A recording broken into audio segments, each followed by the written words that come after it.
Hello everyone, আসসালামু আলাইকুম। আজকে আপনাদের সঙ্গে ছোট্ট একটা রান্নার ভিডিও নিয়ে হাজির হয়েছি। আমি ইউটিউবে একদমই নতুন। আশা করি আমার ভুল ত্রুটিগুলো আপনারা সুন্দর দৃষ্টিতে দেখবেন। আমি এখানে মাটির পাতিলে ভাত রান্না করব। প্রথমে দেখতে পাচ্ছেন এখানে বসা ভাত যেটাকে বলি আমরা, ওইভাবে আমি এখানে সেদ্ধ চাল নিয়েছি 3 কাপ এবং পরিমাণ মতো পানি দিয়ে, যেহেতু এটা সেদ্ধ চাল সেহেতু আতপ চালের যাতে পানিটা একটু বেশি পরিমাণে লেগেছে, ঠিক আমার আন্দাজ মতো পানি দিয়ে আমি এটা বসিয়ে দিয়েছি। একটু ঢাকনা দিয়ে দিলাম। আর এখানে ফাঁকি দিয়ে আপনাদেরকে একটু জিনিস দেখিয়ে নিই। আমি গতকাল রাতে জাল করে রাখা একটু দুধ ছিল, সেটাকে মাটির পাতিলে, যেটাকে দইয়ের পাতিল বলে, ওইটাতে বসিয়ে রেখেছি। আর সুন্দর একটা দইয়ের বীজ হয়েছে, আপনারা দেখতে পাচ্ছেন। অল্প একটু পানি বের হয়েছে, আমি এই পানিটা নিংড়ে ফেলে দিব এবং বাকি দইয়ের বীজটা দিয়ে আমি আজকে দই বসাবো। অনেকেই বলেন যে দইয়ের বীজ ঠিকমতো করতে পারেন না, তাদেরকে আমি বলবো যে দুধটা প্রথমে জাল করে নিয়ে আপনারা একদম ঠান্ডা করে সারাদিন রেখে দিয়ে তারপরে আপনারা অটোমেটিক্যালি এটাকে এইভাবে মাটির পাতিলে বা কাচের কোনো পরিষ্কার পাত্রে রেখে দিলে দইয়ের সুন্দর একটা বীজ আপনারা পেয়ে যাবেন। অন্য কোনো প্রসেস আপনাদেরকে ফলো করতে হবে না। আমি সবসময় এরকমটি করি, আমার আম্মার কাছ থেকে এটা আমার শেখা। এখন আপনাদের সাথে ঠিক কীভাবে মাটির পাত্রে একটা ঢেঁড়সের রোস্ট বলি আমি এটাকে, এটা আপনাদের সাথে শেয়ার করব। আমি এখানে প্রায় 250 থেকে 300 গ্রামের মতো ঢেঁড়স ভালো করে ধুয়ে নিয়েছি। আপনারা দেখতে পাচ্ছেন ঢেঁড়সগুলো ফ্রিজে ছিল, এই জন্য একটু রঙটা কালচে হয়েছে। এখানে যে মশলাগুলো দেখতে পাচ্ছেন সবগুলি আমার পাটায় পিষে নেওয়া।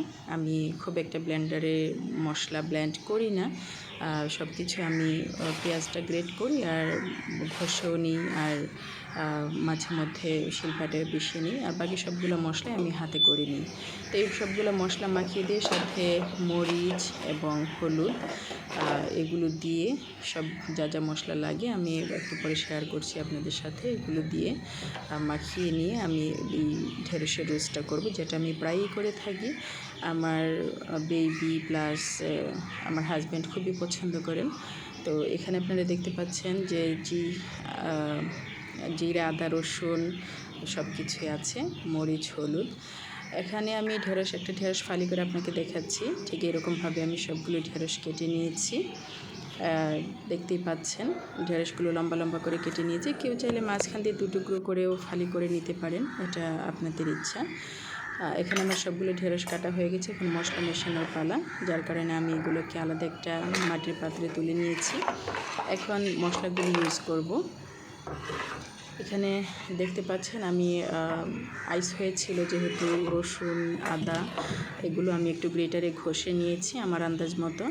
এখানে সবগুলো মশলা আমি আমার আন্দাজ মতো ইউজ করেছি। যেমন ছোটো 2টো পেঁয়াজ আমি গ্রেট করে নিয়েছি, এখানে প্রায় 1.5 টেবিল চামচের মতো আছে।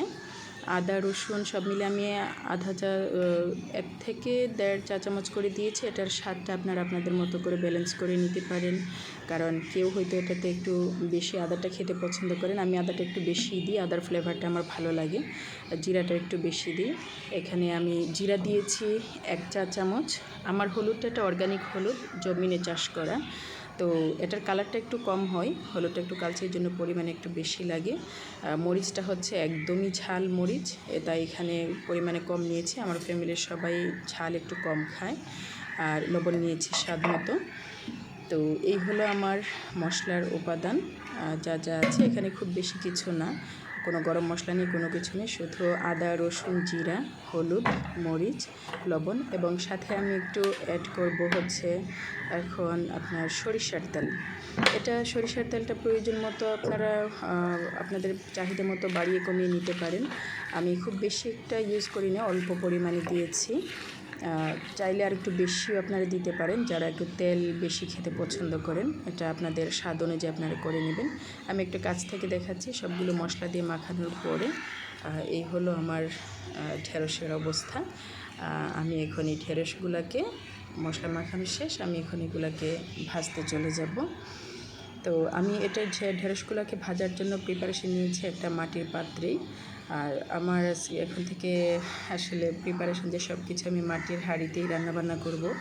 তো যেটা সবসময় আসলে সম্ভব হয় না, কারণ ফ্যামিলিতে কেউই এটা সাপোর্ট করে না যে পাতিল ভেঙে যাবে, অনেক যত্ন করতে হয়, পাতিল ফেটে যায়। তো তো যার কারণে খুব একটা তাড়াতাড়ি এটাকে আমি স্টার্ট করতে পারিনি। তো আপনাদেরকে দেখাচ্ছি ভিউয়ার্স, গতকাল আমি কিছু রুটি বানিয়েছিলাম এবং মাটির পাত্রে আমি রুটিগুলো সেঁকে নিয়েছিলাম। তো ঠিক এখন এই ঢেঁড়সের রোস্টটাও আমি একটা মাটির পাত্রে করছি। এখানে একটা মাটির কড়াই আমি বসিয়ে দিয়েছি, আঁচটা মিডিয়াম আছে, মিডিয়াম থেকে লো এরকম। প্রথমে একটু বাড়িয়ে দিয়েছি, পরে কমিয়ে দিয়েছি। তো এখন আবার একটু পর্যাপ্ত পরিমাণে একটু সরিষার তেল, যেরকমটা আমি খেতে পছন্দ করি, অল্প তেল, ওটা দিয়ে দিয়েছি।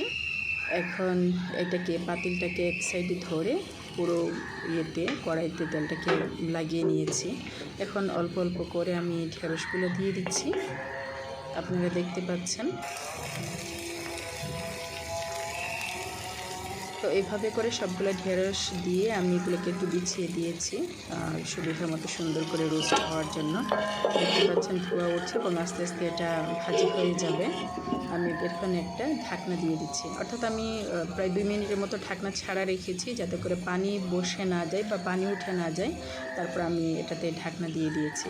পাশাপাশি আমি যে ভাতটা বসিয়েছিলাম সেটাতেও বলক এসে গেছে। আমি একটু ভাতটা নেড়ে চেড়ে দিলাম উপরে ফেনাটা কমার জন্য, সেই সাথে চুলার আঁচটা একটু কমিয়ে দিয়েছি এবং এখন আমি ঢাকনা দিয়ে ঢেকে দিলাম, যেহেতু একটা বসা ভাত আস্তে আস্তে এমনি হয়ে যাবে।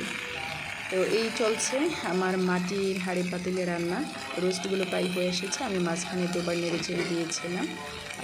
এখন আমি এটার উপরে একটু কাঁচা পেঁয়াজ ছিটিয়ে দিয়েছি, এটা আমি খুবই পছন্দ করি। পেঁয়াজগুলো একটু কাঁচা কাঁচা থাকে, খেতে একটু কচকচ লাগে। আর সাথে দিয়ে দিয়েছি 3টে কাঁচামরিচ। আমি ভাজিতে একটু মরিচটা খাই, যেহেতু বাচ্চারা বেশি একটা ঝাল খেতে পারে না, তাই খুব একটা মরিচ দিইনি, কিন্তু আমি ঝাল পছন্দ করি তাই আমি কাঁচামরিচ দিয়ে খাবো, সেই অনুযায়ী দিয়েছি।